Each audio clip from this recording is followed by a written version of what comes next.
Hi everyone, it's me, Darlene. I am starting a new series called Darlene's Crafty Concoctions. I know many of you miss my concoction videos, but since I have turned into a cave woman and eat only meat, there's not very many recipes that I can do. Oh, I still could, but I just have no need for the food in the house. So I have decided I'm going to start doing craft concoctions, recipes that turn into craft supplies. I'm going to try all kinds of things. I'm going to start with an air dry bead clay. I know you've probably tried many of the clay recipes. I am going to try several and decide which ones I like the best, and then I will have a good recipe for when Skylar comes this summer. But I also want to get into doing some soap making, not with lye. I've actually done that before, and that can be a little bit tricky, but just by melting some of the glycerin and doing soaps and maybe body scrubs and different forms of glue. We can actually make glue, just all kinds of things. We're going to jump right in and start with this air dry bead clay. This is not even one that we have to cook. We just need salt, cornstarch, and flour. I'm just using all-purpose flour. It says a half a cup of each, so it doesn't matter what you use for a measurement. You just want equal amounts of the three items. I have no clue how much a half a cup is going to be. I do not want to do a lot in case I don't like this particular recipe, so I'm just going to do a quarter cup of each. And we'll see how that goes. So I do a quarter cup of salt,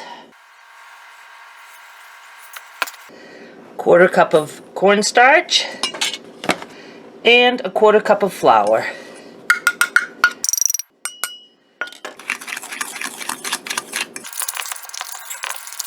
Now it just says to add warm water. I can promise you I am going to add just a tiny bit at a time because it won't take much, but it doesn't give an amount. And you're just supposed to stir until you form a dough. The good thing is, if you happen to add too much water, then you just add equal parts of the three ingredients.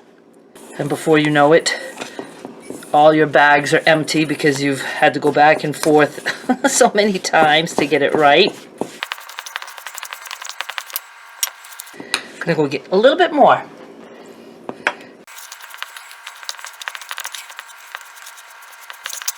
Okay, I started with a little less than a quarter cup of water, and then I added a little bit more. So I'm almost thinking that you want equal parts of water too. Let's see if I can knead this. Oh, I can. Now it just says to knead this for 5 minutes. I don't know if my kneading skills are up to par.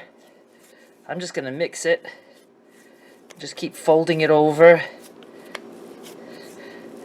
And you certainly don't need to watch me do this for 5 minutes, so I'll be right back.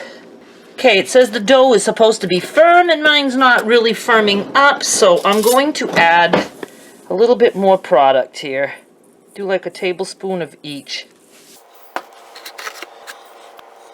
All right, I'm going to work this in now. I have what feels like a firm dough to me, and I'm certainly glad that I didn't do more than this because I'm going to have to roll a lot of beads to use this up. Now, I'm thinking you certainly could mix food coloring in this. And, you know, I'm quite sure you would just have to make sure that you don't add too much and do it like while you're adding the water. So the beads could be colorful. It doesn't have to be beads. You can do anything with this. But I'm going to be making some beads because I like beads. I might make some other things if I get tired of making beads. I'm going to take you over to my craft table and let's start making some beads. I just went and got some water because I think this is too dry. I mean, if I want to roll this into a bead, that is going to just, yeah, that's just going to crumble. I think I probably had it perfect before, so I'm just going to dampen this a little bit. See, that's why I never really liked these kinds of clays because they're really hard to get just right. But I'm going to experiment with some different ones. We'll nail it down. We'll get a good one. I'm just curious to know if it will crack. Okay, let's see if I can roll something here. Oh, that's still so dry. I feel like adding some glue to it. Let's try this now. Should go wipe my hands, shouldn't I? Ah, not breaking. All right, I'm gonna just make some big beads because I don't want this to take forever. And I'm going to put a hole through that with a toothpick, maybe with my paintbrush. I could start it with a toothpick and then the paintbrush. Ooh, that's kind of cute. I'm just going to put it on my bead holder thingy that I made for my paper beads. And it'll just be just there. I don't know. Now to get the other one to match that. They won't match. Oh my God, am I going to be this fussy?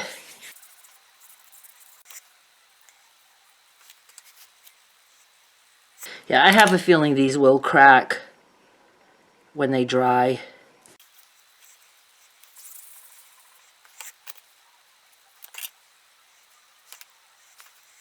Look at this first one, and this second one is much bigger. I'm out of control. Okay, how can I start making smaller ones? Look, it wants to fall apart. Are you sold on this yet? I'm not.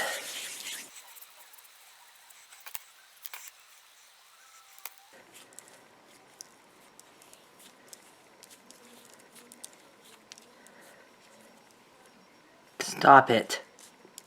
Get your mind out of the gutter. How about if I make like a pendant? Just a round, flat thing. Let's just try one. We'll see if it holds up.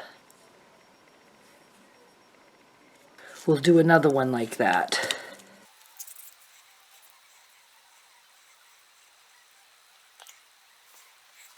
Wonder what would happen if I mix a little bit of tempera paint with one. Let's try some purple tempera paint. Ooh, let's make a bigger I made a paint sandwich. Kind of marbly looking, but it's not very purple because I guess I would have needed a smaller piece.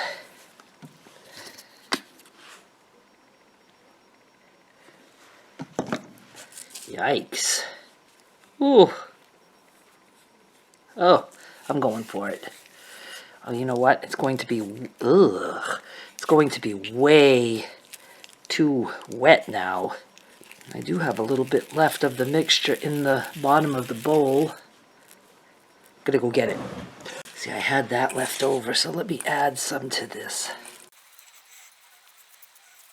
Well, we're not getting much of a purple, but a little bit.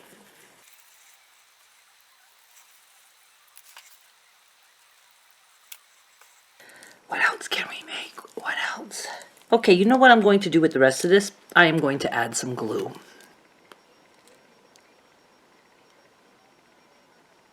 Just some white glue. Let's add a little bit more.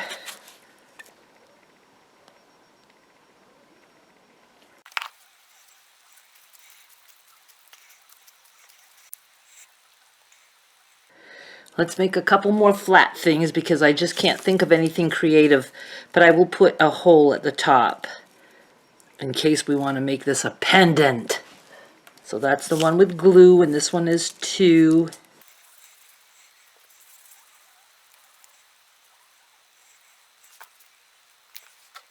And let's finish this off with what? What can we do?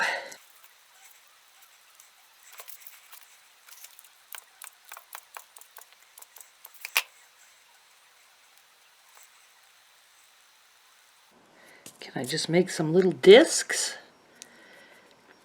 If they dried hard, I could take a paper clip after and glue it to the back as a bail. Make a necklace. Very heavy one. Proper for a cave girl like me. I will not be selling these on eBay. I can promise you that. I just have fun with crafts, any kind of craft, anything that I can just create and paint and just like it. And I will think of things as we go, so. All right, we have these guys. We have these guys. It says 48 hours to dry. I have a feeling these are going to take a whole lot longer. They look like marshmallows. And then I have 5 various flat things like this. And some with glue and some without glue.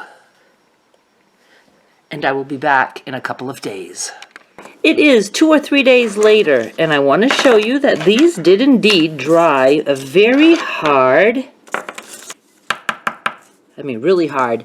And I bet you they're still probably damp inside because these are very thick. You know, it might take a good 4 or 5 days for them to really get rock solid hard. But they're certainly hard enough to paint or do whatever you want with them. I don't happen to have any sandpaper right here, but this could be sanded down to really smooth, and I just think these would be fun for kids. Now, you might think that this is a crack, that it's starting to crack, but it's not. That's just the way when I rolled it, that it wasn't perfectly smooth. So I don't see any cracks starting. However, these little thin ones, easy to break. So it's not the best thing for something very paper thin like that. And it's not the best for beads, because if a child is going to roll beads, they're going to make pretty big beads, and you know, it's a little bit weighty. They could just make little people, little animals, little creatures, whatever. Use it like Play-Doh, let it air dry, and you got something fun that you can also paint after. But you know what I noticed? Markers work really well on these. Let's just do like some squiggles. This is just a permanent marker, and I'm doing absolutely nothing fancy. What I like about markers on this is it dries right away. Let's see here, do a little circle around that. A little circle right around that. Let's put a little bit of color now. About a little bit of red. Let's do some little red like X's in between. I can't even make an X. I'm such an artist. This looks like some Halloween eyeball. Anyway, you get my drift. You can just let the kids or yourself, you can be creative and artistic and just do whatever you want for a little design. And then one thing, because I have an example to show you that I thought is cute, is you can take, let's try, let's see, should I do the pink on that? Let's do the pink on this. I'm just going to drop a tiny drop of tempera paint. Whoa, I don't need much, just that. That's all I need, is a little dot. Do you even see it? Where are we? It's right there. I get these big bottles of tempera paint at Walmart for, they're under $3 each, except for the fluorescent ones. Those are a little bit more expensive. And then what I found is you can take any paintbrush, that's a stiff one, and do what I call dry brushing. You just take a little bit of paint on your brush and just, you know, dab it off. You just don't want much. And just hit the whatever you're painting here and there. You really don't want much in one spot. And depending on the colors you use, it gives it like an old look. Pink is probably not the best color to make it look antique. Not a good design for that either. Let's do a dab of yellow. Okay, this is pretty much a terrible example of what I was trying to show you, but dry brushing just gives a tint of color, a hint of color, I should say. And you can see, like, I did this one with some little funky design, little flowers and stuff, and I put some yellow and some purple tempera paint, just dry brushing, and it's kind of cute. I mean, I wouldn't want it for a necklace. Again, it's just kind of too big. And then you can cover it with Mod Podge or nail polish or whatever you have for a glaze. These little discs can be colored like this. I just painted this with yellow tempera paint. I was wondering, I thought at first I used a marker on that, but no, that was yellow tempera paint with a coating of Mod Podge. This little guy was all just marker and covered in Mod Podge. So you can have fun with it. Let's see for the heck of it, like if I just, I don't know, let's do a design of some kind here. Let's just put some pink and yellow and pink and yellow. But when that dries, you can always go in with a pink marker and make some designs. I think for a clay recipe, it's a pretty good one. The fact that you don't have to cook it, you know, it's just 3 ingredients, salt, cornstarch, and flour, and you can just whip it up in no time and let the kids knead it and play with it. And if the kids are just playing with it, you don't have to worry if it's the exact right consistency. And even if it's a little bit on the wet side, it will still dry. So have fun with it. I will be back with another crafty concoction soon. Bye! I'll have the recipe for this one in the description box and also in the pinned post in the comments. And please let me know what kind of craft concoctions you would like me to experiment with. I am pretty much willing to try anything that won't blow up my house. Thanks!